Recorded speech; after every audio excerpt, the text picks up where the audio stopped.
Chris Watkin here from the Agents Together charity, and I'm joined by Jem Hills, who is a performance coach and ex-Special Forces.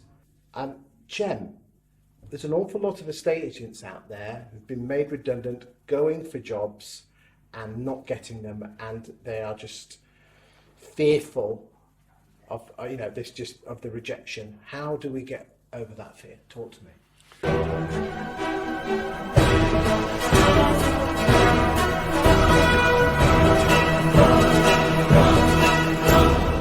Fear is, I've probably been in more fearful situations than most people would ever want to go into. And if I look back to some of those situations, I think what you have to do when you're looking at fear is face your fear. And sometimes for a lot of us, it's very difficult to do. I remember my first time as a young Special Forces operator. I was only 21 years old. I was probably one of the youngest members of UK Special Forces, and we came under enemy fire. And I dropped to the ground, as you do in that situation. My heart was in my mouth, and there was 4 of us, there was 120 of them, and it was, how do we get out of this? Fortunately, I had a great team leader who knew exactly what was going on, knew exactly what I was thinking, and he just leant down and he put his hand on my shoulder and he said, "Jem, we're going to get out of this." We called for hot extraction and we did get out of it. But I think that fear, the following, we got out of it, and I knew I had to go back in. We were operating behind enemy lines. So the fear of going into that situation again, I had to face that fear and I had to look into myself, but with the confidence of knowing that we can do something. The fact that you'd already been in once, that when you went in the next time, the fear was there, but probably just one notch down. Absolutely. And so the more times you start to go into it, you'd hate the going in. Once you're on the ground, it was okay because you're in control. But when we were being taken in, it was fear is often the uncertainty of not knowing. Yeah, I feel like it's like you're praying for things that you don't want to happen. That's the mind.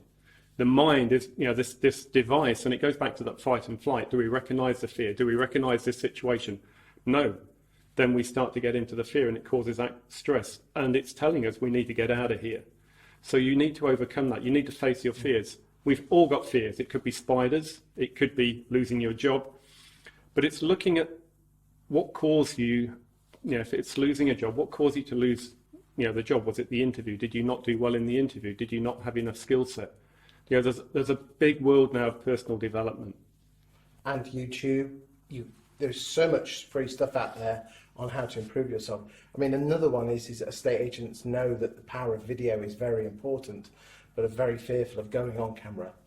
And it's the same thing is that, again, a lot of estate agents, their first ever free valuation where they go to an owner's house and it's absolutely awful for them. But as you start to face that fear, and public speaking is another one as well, as you start to fear it, it slowly goes down, doesn't it? Absolutely, and it's your adrenaline. As soon as you're doing something that you're not used to do, your adrenaline kicks in, and it could be going on camera. For a lot of people, public speaking is probably one of the biggest up there of fearful things to do, but it's overcoming that. It's plan and prepare. Plan and prepare. There's the thing called the 7 Ps. And it's always looking at that and going, how can I put myself in the best place for what is going to happen? And if it doesn't work the first time, Special Forces are a little bit different because there's a good chance you might die. But just on camera, when you look at it, you're not going to die. No, it's your amygdala kicking in saying, don't look a prat because we don't want people to laugh at us. When in reality, it's just a case, it's amazing how we as human beings allow the opinions of others, or what we perceive as their opinions, to affect our lives. Absolutely, and it is all that's constant. You had bullets flying at you. We're talking about, okay, if you don't get the job, dust yourself down, go on the internet, learn how to interview better, and go and get the next job. Absolutely, find some. One of the things that we don't do very often is put our hand up and ask for help. Find somebody who's good at. That's what coaches do. Well, that's what the charity's here for. We are here to help and guide and support people with both their business mind and their mental health and their mind, you know, to make themselves better human beings. Absolutely. So I mean, I look back to when I had my first coach. I mentioned talking about, I didn't even know he was a coach at the time. And then more recently, when I saw quite a lot of inspirational speakers, and I knew I had a story inside, but I did not know how to get it out. The last thing, I'd had 20 years in special forces where I hid behind the doors. You don't tell anybody what you do. And to actually start talking about this, I had no idea how to do that.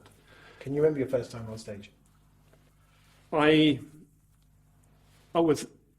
couldn't have gone and done it, and we happened to be in a network meeting, and there was a lady talking about leadership. And I sat at the back of the room, and I was like, I know all this stuff. 24 years in the military, at every level you do a leadership training course. And so all the stuff, and I had a load of experience that I'd gone through with all this leadership. And so afterwards I walked up to her and I said, hey, that was a brilliant presentation. And I said, do you have any people that do, any former military people that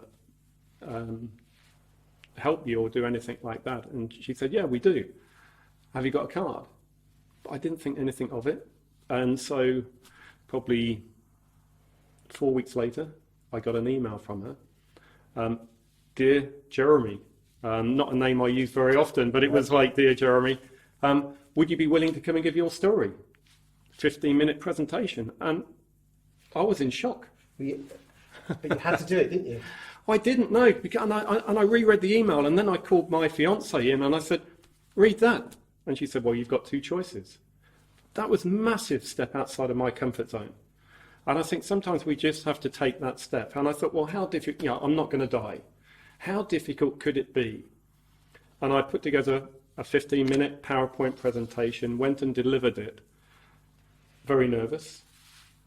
I wasn't skilled. And at the end of it, I got a standing ovation. These guys were like, you have an amazing story. But I'd taken the effort to take that step, massively outside of my comfort zone. And they said, well, your story's great, but we could do a bit of work with you. Of course. And there's two guys here, there's two public speaking coaches. They will help you. And when you're ready, the coach appears or the teacher appears. And it was just, the timing was right. One of those guys, well, both of those guys have really helped me. One of those guys has become my mentor, my friend, my go-to, and he just helps me when I need that help to get to that next level. And I think that's what it's about when you want to find a coach or you want to get to the next level. Find somebody who's good at it and go to them and get them to help you to get to where you want to go to. And that's what the Agents Together charity is all about, is finding mentors to guide and support estate agents, be you a negotiator, be you a valuer or a branch manager, to take you to the next level. Yeah, you might not think you're good enough, but that's just fear talking. And if you can overcome your fear and actually just go with the right mindset, you'll win in life, won't you? Absolutely. Find yourself a challenge every day and go and do that challenge. Doesn't matter what it is, but just give yourself something just to step outside your comfort zone and move to that next level. Thank you for your time today, Jem.